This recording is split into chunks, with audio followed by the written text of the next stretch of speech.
মাইকে আবার আনব্লক করে দিছে। কতবারই গেলে আইডি করতাম। জীবনটা তেজপাত হয়ে যেতেছে আর। আরে কি আজব, আমার একটা প্রাইভেসি আছে না, আমি বড় হইতেছি না। আমি তো বাসা সবারই বলছি যে যার রুমে ঢোকার আগে দরজা নক করে ঢুকতে। আমি কোনো নক টক দিতে পারবো না। কি বলবা বলো, বলে রুম তোর বাইরে যাও, আমি কাজ করতেছি একটা। তুই শিমুলটা টাকাটা ফেরত দিয়ে দে। চোখে চোখ রাখি বলো। তোমার দিকে তাকাইয়া কথা বলতে হবে কেন? তুমি কি আমার প্রেমিকা যে তোমার দিকে তাকাইয়া কথা বলতে হইবে? তোর পুরো বডি ল্যাঙ্গুয়েজের মধ্যে একটা সোর্স ভাব দেখা যাইতেছে। তুমি এরকম অ্যাক্টিং করতেছো কি লার সামনে? আমি কোনো অ্যাক্টিং করতে আছি না, যাহা সত্যি তাহাই বলতে আছি। আমনের আম্মার তো অনেক টাকা, এর জন্য সবাই সোর্স মনে হইতে আছে। আপনারা শিমুলের টাকা ফেরত দিতে বলছি, টাকাটা ফেরত দিয়ে দিবেন। গরিবের টাকা মাইরে খাইয়েন না, এতে আল্লাহ সইবে না। এই বুঝা, এদিকে তাক, এদিকে তাকা।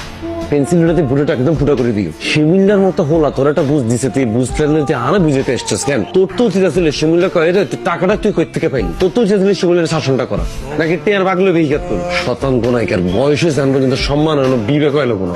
যা বাইরে তুই গেট আউট। ওই মিয়া, আপনারা না ওভার অ্যাক্টিং করে পেলাম মানা করছি।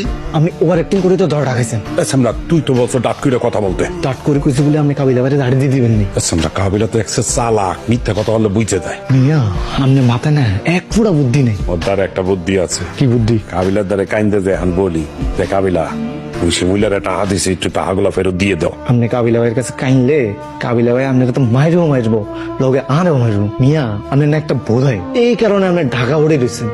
মানে মিয়া কোনোদিন বিদেশে যেতে নিতেন না, বিদেশ যাইতে তো হাইতেন নয়, আপনি কোনোদিন বিয়ে হইতো না। আর যদি বিয়ে হইও যায়, আপনার কোনোদিন বউ থাকতো না, আপনার বউ ভাগি আমার কাছে চলে আইব।